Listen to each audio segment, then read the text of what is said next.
நாளுக்கு நாள் பெருகி வரும் வாகனங்களின் எண்ணிக்கையால் சென்னை போன்ற பெருநகரங்களில் போக்குவரத்து நெரிசலுக்கு பஞ்சமில்லை. இதை தவிர்க்க சிறு மற்றும் பெரிய மேம்பாலங்கள் கட்டப்பட்டு வருகின்றன. இதற்காக ஆக்கிரமிப்புகள் அகற்றப்படுவதும் உண்டு.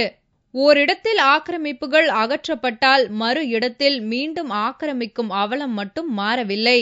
ஆக்கிரமித்தவர்கள் தற்போது வீடிழந்து சுகாதாரமற்ற இடங்களில் வாழ்வதாகவும் அரசு மாற்று இடம் தர வேண்டும் என்றும் கோரிக்கை விடுத்துள்ளனர்.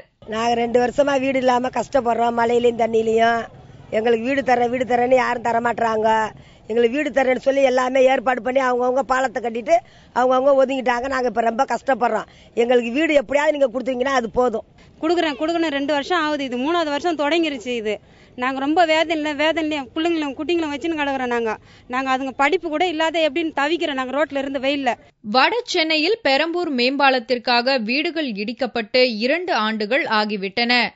இதுவரை வீடோ மாற்று இடமோ அரசு தரப்பில் வழங்கப்படவில்லை. ஆனால் உள்ளூர் அரசியல்வாதிகள் வீடு தருவதாக கூறி பணம் வாங்குவதாக புகார் எழுந்துள்ளது. தோத்தர போட்டோ எடுக்கிறாங்க, இது எடுத்துன்னு போறாங்க, திராஸ் எடுத்துணும், அது எடுத்துணும், பணம் தான் புடுங்குறாங்க. இது வரைக்கும் ஒரு லிஸ்டும் கிடையாது. ரொம்ப காலமா இருக்கிற பொந்துல இருந்து 4 பசங்க இங்கதான் பெத்த. நான் பொந்துல இருந்து இங்கதான் இருக்கிறேன். போக்குவரத்து நெரிசலை தீர்க்க உருவாக்கப்பட்ட மேம்பாலம் ஒரு வகையில் நெரிசலை குறைத்தாலும் ஒரு வழிப்பாதையால் விபத்துக்கள் நடக்க வாய்ப்புள்ளது. விரைந்து வரும் வாகனங்களால் முன் பின் செல்லும் வாகனங்கள் மோதும் நிலைதான் உள்ளது என்று வாகன ஓட்டிகள் தெரிவித்துள்ளனர்.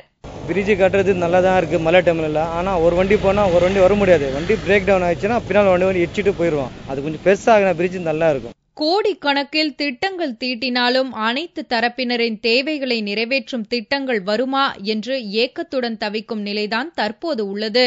ஏழையின் சிரிப்பில் இறைவனை காண்போம் என்று கூறப்படுவதுண்டு. இப்போதெல்லாம் கூவம் கால்வாய் ஓரங்களில்தான் ஏழைகளை காண முடிகிறது. சிரிப்பை காண முடிவதில்லை.